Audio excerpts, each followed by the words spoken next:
Mereka lihat all time high, Dow Jones, Nasdaq, Kospi, semua kan. Indonesia kapan dong ini lagi murah nih, bentar lagi naik gitu kan, ngikutin mereka. Saya bilang bukan seperti itu. Indonesia bukan ngikutin, Indonesia duluan yang turun. Nanti mereka yang ngikutin Indonesia. Nah, nggak lama terbukti, Kospi sekarang turun 30%, Hang Seng juga turun, kemudian Jepang baru mulai penurunan sekitar 10%, sama Nasdaq juga sekitar 8-10% per tapping ini dilaksanakan. Kemarin itu kan fear. Saya lihat banyak yang lepas di bawah tuh. Sudah dikit lagi mantul, tapi beritanya sangat menakutkan, nah mereka lepas. Jadi, hal yang, sejatuh-jatuhnya saham, itu pasti ada pantulannya, apalagi barangnya bagus. Dulu problemnya kalau orang belajar ya, di 2020 ke bawah, itu nyari ilmunya di mana? Bingung tuh. Kalau sekarang ilmunya kebanyakan, ilmu mana yang bisa works? Itu kan bingung. Sekarang kita buka Telegram, YouTube, semuanya ilmu. Aduh, kita makan yang mana nih ya gitu ya. Nah, jadi untuk trading, sebagusnya kalau ternyata jawaban saya ini agak sedikit mungkin bertentangan ya. Teman-teman yang tidak belajar itu bakal lebih jago daripada yang belajar.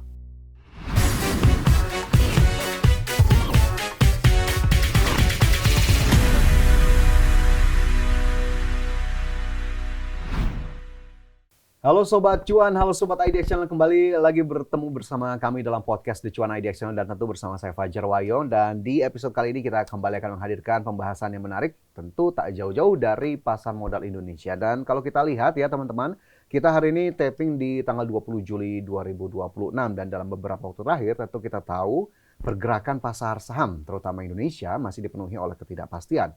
Fluktuasi harga saham terjadi hampir setiap hari. Tapi dalam sepekan kita tahu indeks harga saham gabungan sepertinya cukup positif, rally 7 hari beruntun terus menghijau dan bergerak di kisaran level 6.100-an. Tentu kita lihat dari posisi ini memberikan harapan ya di tengah berbagai tantangan yang masih membayangi perekonomian, mulai dari dinamika global, arah kebijakan suku bunga, hingga berbagai sentimen yang mempengaruhi pergerakan pasar maupun nilai tukar rupiah sampai dengan saat ini. Ya, di tengah pergerakan tersebut, Sobat Investor, Sobat Cuan IDX Channel, bagaimana investor dan trader dapat menemukan peluang tanpa mengabaikan risiko. Nah, untuk membahas ini lebih dalam telah hadir bersama saya di studio IDX Channel, Mas Aris yang merupakan professional trader. Selamat datang Mas Aris. Thank you Mas. Sehat ya? Sehat. Sehat luar biasa. Thank you sudah menyempatkan waktu di podcast The Cuan IDX Channel. Oke, kalau kita bahas sebelum lebih jauh lah, kita pengen dengar lagi lah, mungkin banyak teman-teman di luar sana yang pengen tahu Mas Aris lebih jauh. Mas Aris sebetulnya awalnya gimana sih masuk ke dunia atau industri pasar modal? Iya, jadi seperti banyak umumnya yang disebut angkatan COVID ya. Jadi saya masuk itu awalnya karena saya kehilangan uang di reksadana. Waktu itu kasusnya ada nyangkut di Jiwasraya. Kan. Setelah saya berpikir, saya telusuri, duitnya hilang di saham ternyata. Di reksadana masukin ke saham kan. Saya harus kembalikan melalui saham. Saya pikir seperti itu. Lalu saya belajar, dan waktu itu kan kita masuk di fase even monkey can make money kan. Semua cuan, semua segala macam. Nah, saya cukup beruntung di situ. Jadi itu awal mulanya. Awal mulanya di situ. Terus mendalaminya tuh dalam waktu cepatkah atau butuh proses juga waktu itu? Jadi sampai saya baru merasa capable untuk trading dan mengerti benar-benar, menurut saya mengerti benar-benar ya, itu setelah 3-4 tahun. Setelah 3-4 tahun kemudian baru saya paham, ternyata begini cara mainnya. Nah, gitu. Ada turning point-nya nggak sih yang bikin yakin, gue udah ngerti nih gimana lika-likunya atau cara mengambil keputusannya di pasar modal. Ada nggak ya turning point atau yang paling diingat banget waktu itu? Ya, jadi dulu tanpa ilmu pun saya cuan gitu kan. Saya cuan juga bukan cuan yang sedikit-sedikit, saya lumayan cukup besar cuannya waktu itu. Nah, tapi saya merasa bahwa ini keberuntungan. Kalau saya disuruh ngulangin lagi, saya belum tentu bisa gitu kan. Akhirnya benar, saya rugi habis semua. Nah, di saat itu saya baru mulai belajar tuh. Saya belajar technical, saya sedikit kesampingkan mengenai noise dari news dan fundamental. Di saat itu saya baru mulai tuh recover. Nah, itu bisa turning point-nya di mana? Dari hasil analisanya yang ternyata bisa mengetahui, oh ini barang mau ke sini, oh ini barang mau ke sini, oh barang mau ke sini. Gitu, Mas. Oke, jadi tetap butuh waktu dan ada momen yang memang akhirnya bisa nyebut diri kita sendiri lumayan ngerti nih, lumayan paham nih gimana kemudian geraknya ya. Yes. Oke, kalau kita ngomong soal pasar saham kan kita nggak jauh-jauh juga dari indeks harga saham gabungan ya, Mas Aris ya. Kalau IHSG nih sudah cukup Mas Aris pahami nggak? Karena kalau nggak salah saya juga sempat dengar begitu ya. Ya Mas Aris ketika memang sudah beberapa tahun menjalani, sudah mulai melakukan prediksi-prediksi indeks harga saham gabungan dan kayaknya lumayan oke prediksinya. Itu ada cerita di balik itu nggak sih Mas? Ya, jadi kami yang waktu itu prediksi dengan yakin IHSG turun dari 9.000 ke 6.000. Saya prediksi dari Januari. Kemudian juga bukan hanya IHSG. Tadi yang seperti saya kasih lihat ke Mas, indeks luar negeri seperti Korea, indeks Kospi, kemudian indeks Hong Kong, indeks Shanghai. Itu kami, turning point-nya di sini. Arahnya ke sini. Seperti yang saya tunjukkan tadi ke Mas. Nah, jadi memang di situ saya juga bingung ya, maksudnya gila ekonomi sebesar ini ya. Itu sebenarnya tidak masuk akal. Ekonomi sebesar ini dilihat di screen, ternyata bisa diprediksi, titiknya ke sini, ini ke sini gitu loh. Memang ini saya baru lakukan belum lama. Mungkin sekitar 2 tahunan ya. Nah, tapi selama 2 tahunan itu saya cukup prediksi sudah cukup banyak tuh. Oke. Karena tadi dari IHSG, Kospi, kemudian Shanghai. Tapi itu yang akhirnya Mas Aris bisa membaca, apakah indikator-indikator umumnya yang saya juga teman-teman di luar bisa baca, atau justru punya cara sendiri untuk kemudian melihat akhirnya bisa tadi memprediksi pergerakan IHSG dan lain-lain? Oke. Kalau khusus untuk IHSG, sebenarnya itu semua orang bisa baca waktu itu. Semua orang bisa baca. Jadi saya menggabungkan beberapa pendekatan. Jadi waktu itu dengan lantang yakin bilang, ini IHSG pasti turun nih. Minimal ke 6.200 waktu itu kan. Dari posisi 9.000. Waktu itu saya lihat dari sisi teknikal, semua dari teknikal ya. Dari teknikal, saya pakai beberapa pendekatan, angka yang sini, angka yang sini. Kemudian saya lihat tuh LQ45, saya lihat IDX Finance. Loh, kok sudah jomplang sekali. Dia bentuknya K tuh, K-shape sama IHSG. IHSG kan naik, bentuk ATH, tapi LQ45-nya ke bawah seperti ini, bentuk K gitu kan. Nah, dari situ saya bilang, ini nggak lama. Jadi itu mendukung teknik technical yang saya pakai. Nah, kebetulan, tapi bedanya adalah, bukan bedanya ya, tapi uniknya adalah, mengetahui barang itu jatuh, ini mau turun nih, sama memprediksi dia mau turun kemana. Itu dua hal yang berbeda. Nah, mengetahui dia bakal jatuh, ya tadi lihat, ini kok ada perbedaan anomali ya. Secara umum itu orang bisa melihat. Nah, tapi mengetahui dia mana ada, kemana, itu memang ada teknik khusus yang tidak banyak sebenarnya orang awam nggak begitu banyak tahu trader ya. Trader awam nggak banyak tahu gitu. Oke. Ini confidential juga nggak nih? Ala Mas Aris berarti ya kalau kayak gitu. Ala saya. Nggak apa-apa, ini berarti punya style sendiri, akhirnya bisa melihat ke arah mana kemudian tadi indeks bergerak, padahal di tengah kondisi bullish-bullishnya waktu itu ya. Ya, jadi seolah kontrarian ya. Tapi memang kan yang survive di market yang kontrarian, Mas. Kalau sekarang lihat kondisi sekarang nih, kita tapping di 20 Juli, ada indikasi-indikasi semacam itu juga. Mas Aris sudah membaca apa nih di indeks kita, atau mungkin indeks-indeks lainnya di luar? Jadi indeks kita ini leading sebenarnya. Leading dalam hal penurunan. Saya sudah sampaikan itu di podcast-podcast sebelumnya. Orang bilang seperti ini kan. Mereka lihat all time high, Dow Jones, Nasdaq, Kospi, semua kan. Indonesia kapan dong ini lagi murah nih, bentar lagi naik gitu kan, ngikutin mereka. Saya bilang, bukan seperti itu. Indonesia bukan ngikutin, Indonesia duluan yang turun. Nanti mereka yang ngikutin Indonesia. Nah, nggak lama terbukti, Kospi sekarang turun 30%, Hang Seng juga turun, kemudian Jepang baru mulai penurunan sekitar 10%, sama Nasdaq juga sekitar 8-10% per tapping ini dilaksanakan. Nah, jadi biasanya global ini kan satu saling terkait ya. Saling terkait, ada benang merahnya saling terkait kan, karena keuangan global kan. Nah, saat ini kami lihat IHSG mereka ngomong udah bottom, udah reversal. Apalagi tadi Mas bilang rally sudah berhari-hari. Sepekan terakhir lah ya kemarin membuat optimisme muncul gitu kan. Apalagi kalau nggak salah nih, bulan ini sudah 9% ya naik ya kalau nggak salah ya. Rally paling tinggi ya. Nah, tapi apakah ini akan terus berlanjut di tengah momok global yang lagi turun? Nah, itu kan perlu kita cermati tuh. Perlu kita notice. Apakah kita sanggup melawan arus gitu kan? Atau ini hanya fata morgana sementara, ngasih angin segar, ujung-ujungnya ikut lagi. Oke, berarti ada potensi ke sana ya. Udah dikasih alert nih, udah dikasih warning nih. Iya, saya sih beratnya ke sana. Oke, beratnya ke sana. Levelnya nggak ada yang bisa di-spill tipis-tipis. Mungkin kemana yang paling dekatnya? Paling dekat kalau misalnya IHSG balik turun lagi, itu di 4.500 sampai ke 5.000. Middle tengahnya itu 4.700. Aduh, kita lagi euforianya nih, padahal nih udah mulai ke 6.100 lagi, tapi ternyata ada level yang mungkin bisa diperhatiin itu ya. Ya, level itu masih bisa diperhatikan. Jadi kalau orang di pasar modal itu nasionalisme atau misalnya optimisme itu harusnya ditaruh di nomor 2. Misalnya gini, wah gue optimis nih, kita nasionalis dengan apa negara kita, IHSG kita akan bela gitu segala macam kan.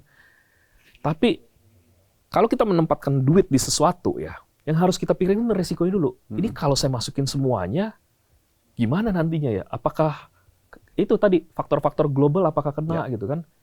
Jangan sampai keseret-seret.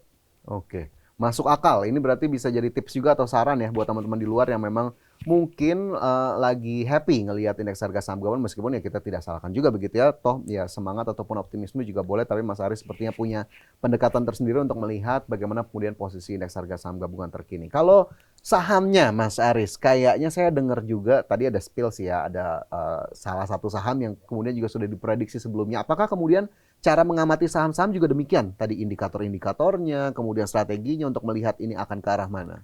Iya, tadi saya kasih contoh ke Mas. Sebut aja nggak apa-apa lah Mas. Iya.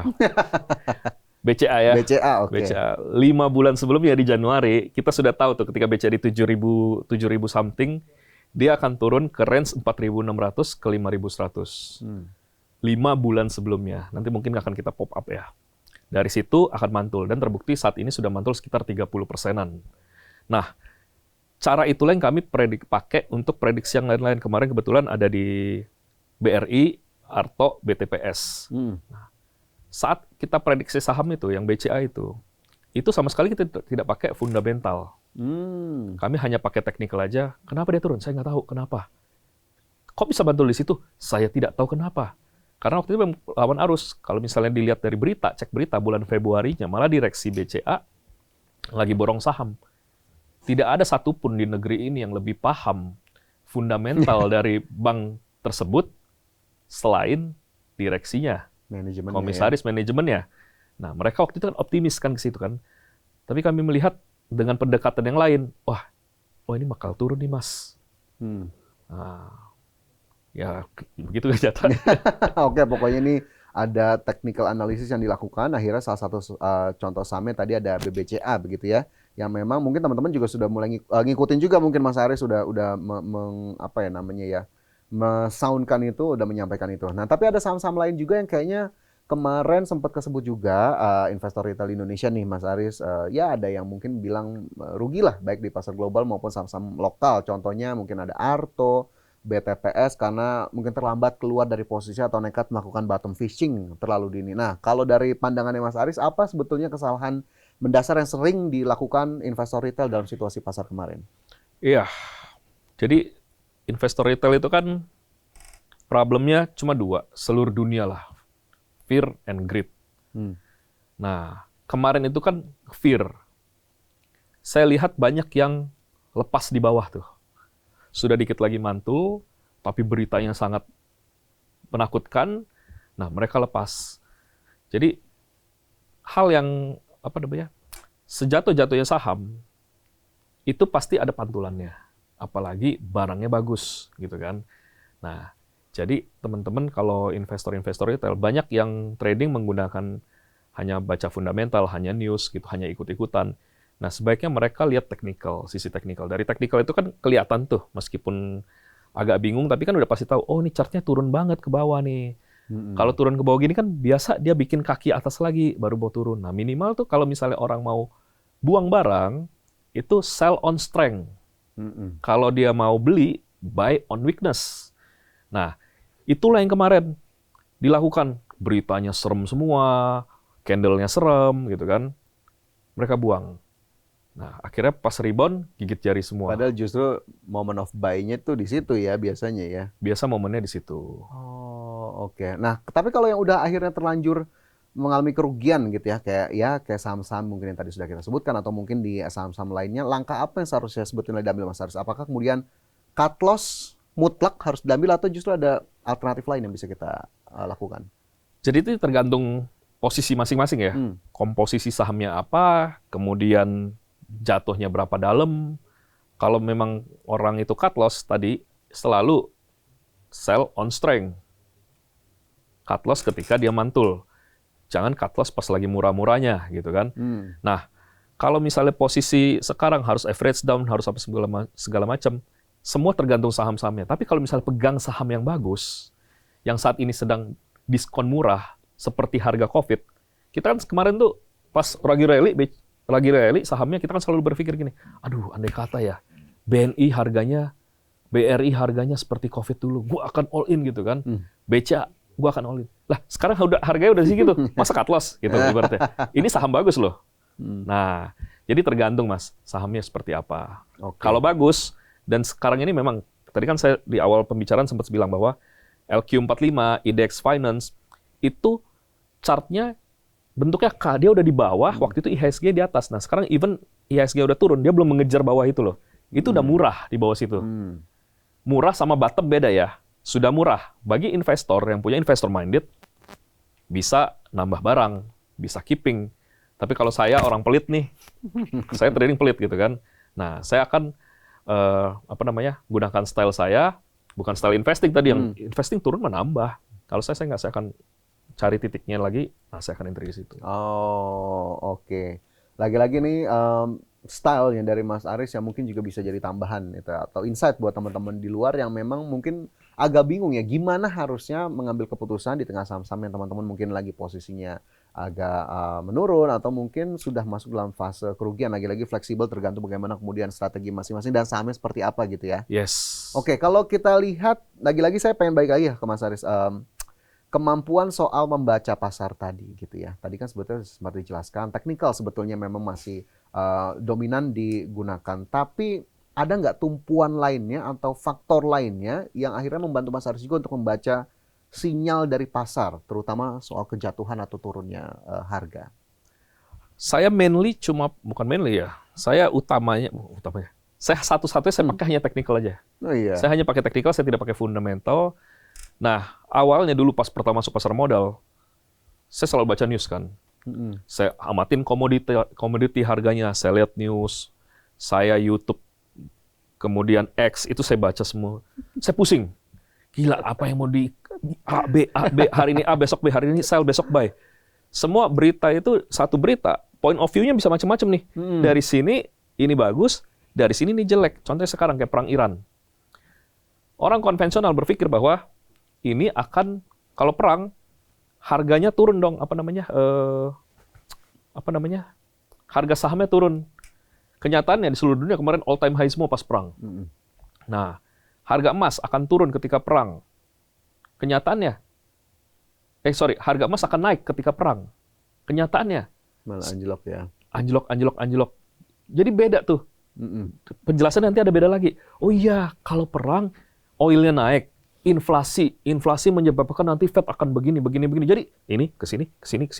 Apa nggak bingung gitu kan? Nah sementara saya lihat teknikal tidak bisa bohong.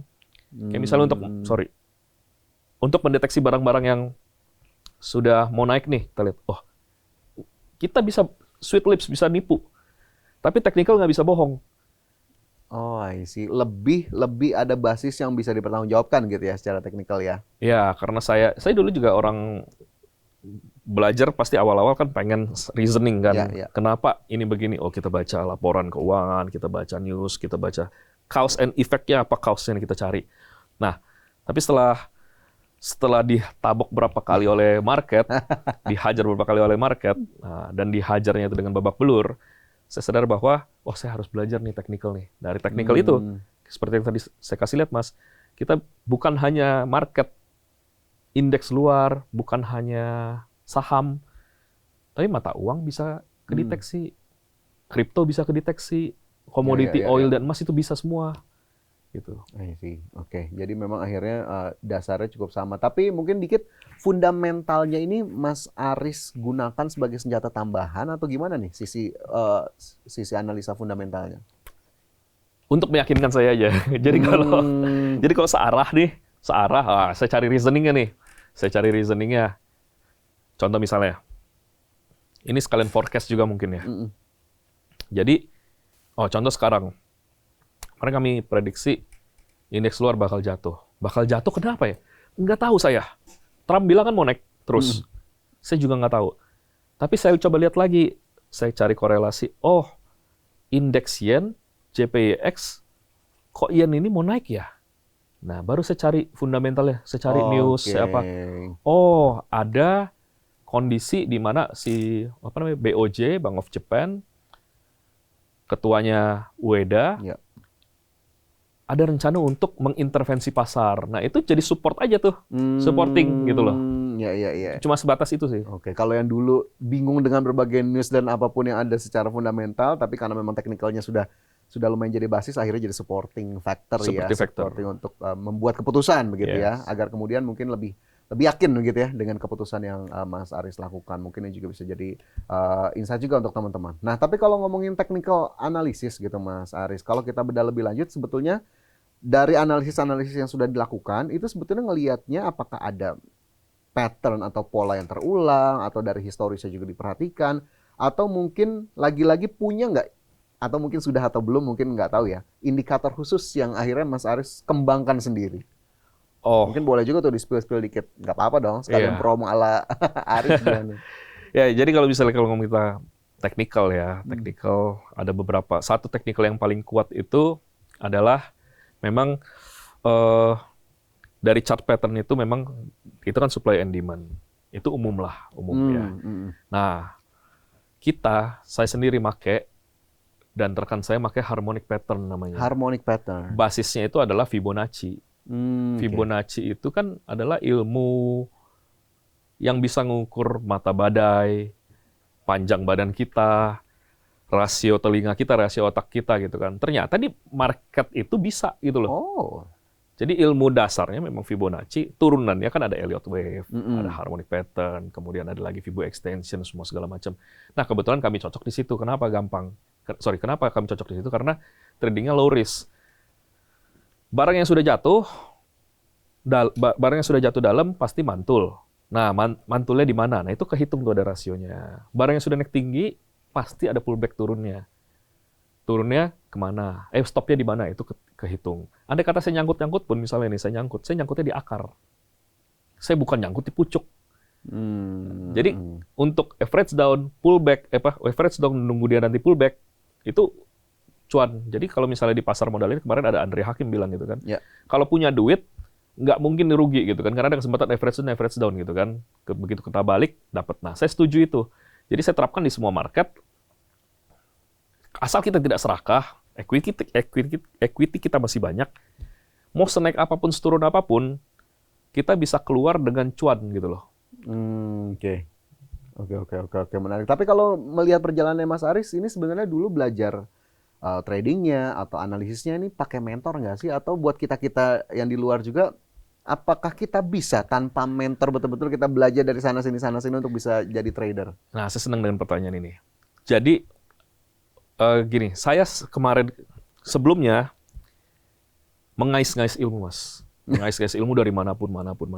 Dulu problemnya kalau orang belajar ya di 2020 ke bawah, itu nyari ilmunya di mana? Bingung tuh. Kalau sekarang ilmunya kebanyakan, ilmu mana yang bisa works? Itu kan bingung. Sekarang kita buka Telegram, YouTube, semuanya ilmu. Aduh, kita makan yang mana nih ya gitu ya. Nah, jadi untuk trading, sebagusnya kalau ternyata jawaban saya ini agak sedikit mungkin bertentangan ya. Teman-teman yang tidak belajar Hmm. itu bakal lebih jago daripada yang belajar. Kok Nah, begitu? saya perhatikan gitu. Ada beberapa teman saya lihat. Ini orang belajar dikasih tahu. Ini kita bahas mengenai teknikal ya, teknikal dan fundamental. Dia belajar sama orang yang satu, saya cuma kasih tahu doang. Ini dasar-dasar aja. Ini dasar, ini agak dalam. Tapi dalam ini adalah ilmu yang dari market, dari yang beredar di mana-mana, ilmu dari internet. Yang satu ini ilmu praktikal aja. Ini tandanya begini-gini. Yang B, yang tidak diajarin semua banyak ini, dia ketika melihat candle, melihat chart ya, dia akan mengembangkan teori sendiri. Dia akan believe dengan apa yang dilihat. Ini kayak gini naik kok. Ini kayak gini turun kok. Sementara yang di sini yang sudah didoktrin, dia ngelihat sesuatu, dia denial. Enggak saya diajarin kayak gini. Saya diajarin kayak gini. Nah, jadi kalau mau sukses memang, menurut saya ya, orang itu harus banyak belajar sendiri. Lihat sendiri, jadi dia tidak terkontaminasi dari doktrin sebelumnya. Tidak kepatok ya sama Tidak kepatok. teori atau mungkin ilmu yang dari lain-lain tadi ya. Iya. Contoh misalnya, kita bilang, misalnya contoh gini aja, nggak usah jauh-jauh ke teknikal itu, misalnya orang fundamental dan orang teknikal gitu kan. Orang teknikal ngajarin ke orang fundamental, mas ini saatnya cut loss. Ah tidak, ini barang murah, laporannya bagus, begini-gini segala macam. Nah, kan ada pertentangan di situ. Nah, kira-kira seperti itu menurut saya. Tapi trading ya, apapun itu ada harga yang harus dibayar, Mas. Untuk belajar trading ada harga yang harus dibayar. Choose your currency.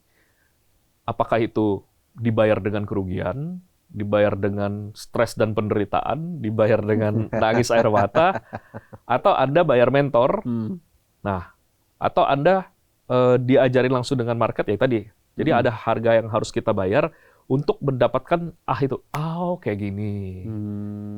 Jadi mau lagi-lagi dengan didampingi mentor pun tetap kemampuan logis berpikir sendirinya tetap harus dikembangin ya. Yes. Jadi Mas Aris mau tanamkan apa ke saya, kalau sayanya juga cuma manut-manut aja mungkin agak beda hasilnya dengan orang yang bisa memahami sendiri gitu ya. Betul. Marketnya seperti apa, chartingnya seperti apa. Menarik.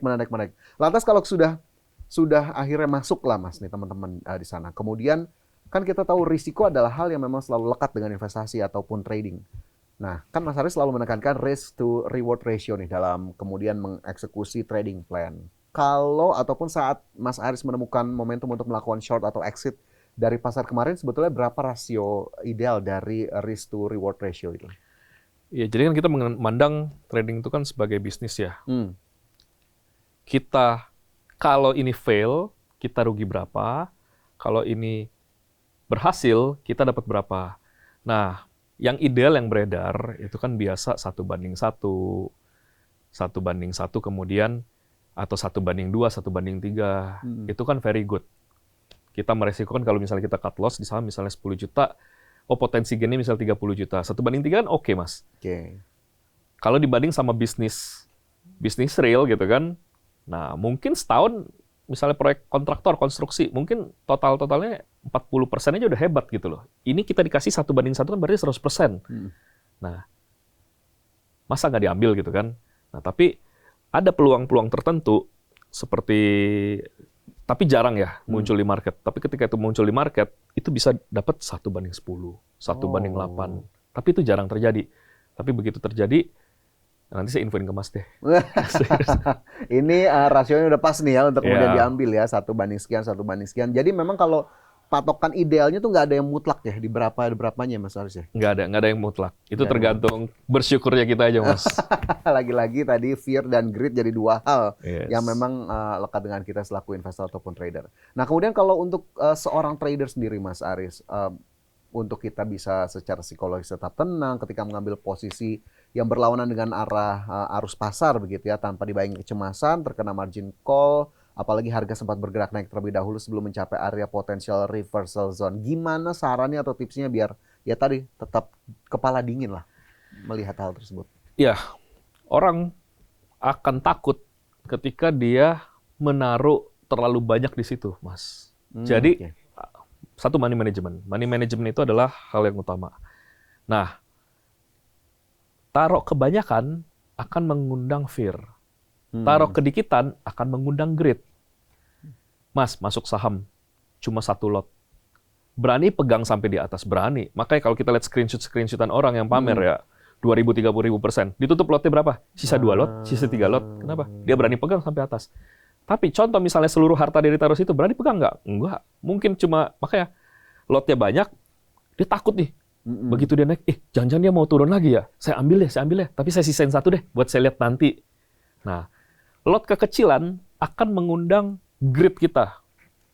Masuk kecil, pas dia naik, loh, kenapa masuknya cuma 1 kenapa lot? masuk cuma 1 lot ya? Masukin lagi, masukin kegedean, pas di pullback, ketakutan gitu. Kenapa saya masuk kebanyakan ya? Nah, jadi kuncinya itu adalah money management is everything untuk ngaturnya semua. Jadi kalau misalnya ada yang bilang, maksudnya, ada kan paham diversifikasi, ada satu paham yang satu aja tuh, fokus gitu kan. Nah, untuk yang baru-baru trading gitu kan, jangan supermarket juga portonya gitu kan. Tapi memang diversifikasi dengan alokasi dana yang pas buat kita. Tidak boleh terlalu dikit, tidak boleh terlalu banyak.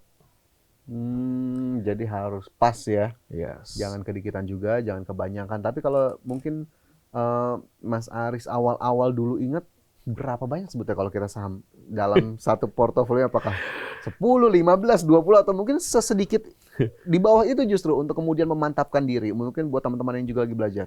Kalau dulu ya, semua ada news saya beli, Mas.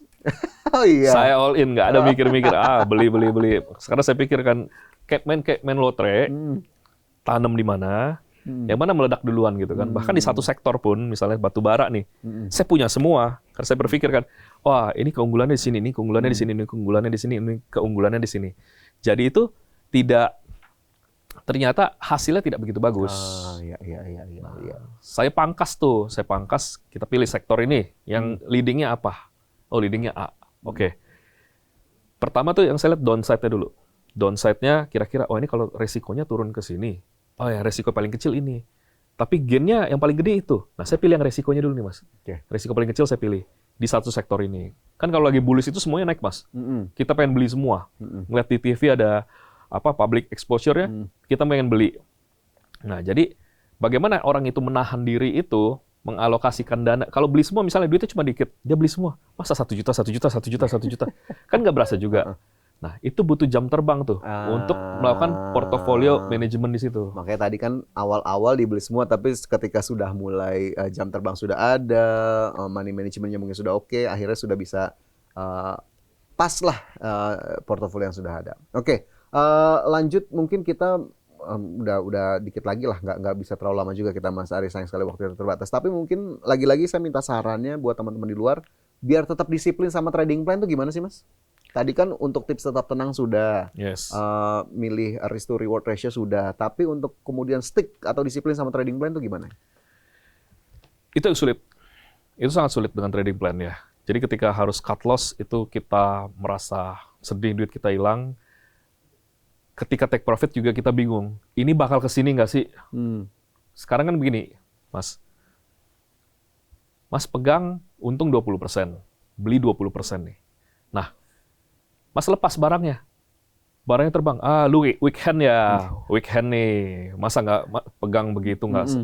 Nah, tapi ketika barangnya turun, orang akan ngomong gini, Mas, kemarin tuh udah dikasih 20%.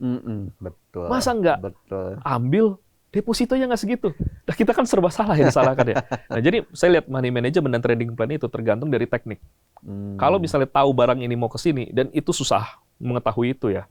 Nah, itu baru kita bisa stick to the trading plan. Contoh sekarang, kita ngomong dari sisi fundamental kayak margin of safety. Nah, kalau kita ketahui PBV-nya sekian, harga wajarnya sekian, harganya sekarang ada di sini. Tentu kita akan berani pegang dong barang itu. Beda halnya dengan, wah kita tahu nih, ini PBV-nya udah 120 kali, naik dari bottom udah sekian. Berani nggak kita pegang? Nah, jadi tergantung dari teknik kita sama ilmu yang kita tahu gitu kan. Ya.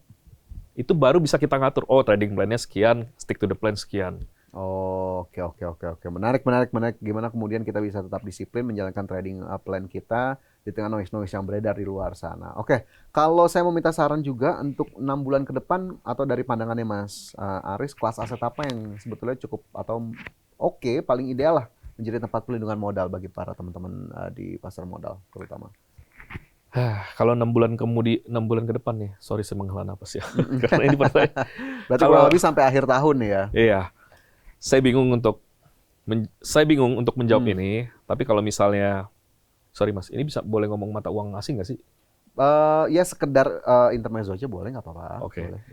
Jadi kalau untuk sekarang, kan instrumen itu ada banyak, kripto, saham, emas gitu kan. Kripto, saham, emas, sama mata uang asing. Nah, kalau saya secara pribadi Ya.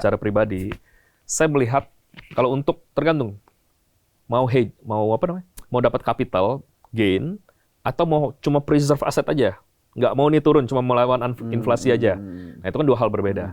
Nah, saya memilih saya memilih yen. Saya memilih yen kenapa? Yen itu lagi paling rendah-rendahnya sekarang. Dia mau turun sejauh apa lagi, itu nggak bakal sejauh aset kelas lain turun gitu loh. Nah, jadi saya memilih yen untuk alokasi aset secara pribadi. Ya, personally 6 bulan ke depan. Sebaliknya, yang sebaiknya dihindari dalam jangka waktu dekat atau 6 bulan juga ke depan. Jadi buat teman-teman yang buat investor yang ada buat teman-teman yang punya saham-saham Amerika, nah itu kan sudah all time high semua tuh, sebaiknya dihindari. Jadi saham luar negeri hindari. Better you ke IHSG. Tadi, apakah bottom? Belum tentu. Saya masih bilang tadi masih bisa turun. Tapi seturun-turunnya Anda jatuhnya dari bangku.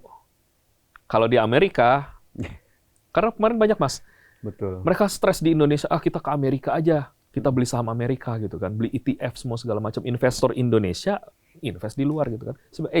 Jangan. You jatuh dari tiang listrik itu. Kalau dia turun, mendingan sejatuh-jatuhnya di Indonesia itu jatuh dari meja inilah. Oke, karena memang tadi ya situasinya sepertinya menurut Mas Aris mendukung untuk hal tersebut, ya untuk hati-hati aja tuh jatuh. Jadi saham-saham Amerika Serikat tadi ya menjadi catatan ya yang sebaiknya mungkin dihindari dulu. Yes. Oke. Baik, kita bergeser ke trivia, teman-teman, sebelum kita akhiri podcast di Cuan kita hari ini, karena memang sayang sekali nggak terasa ya sudah cukup panjang kita tadi berbincang.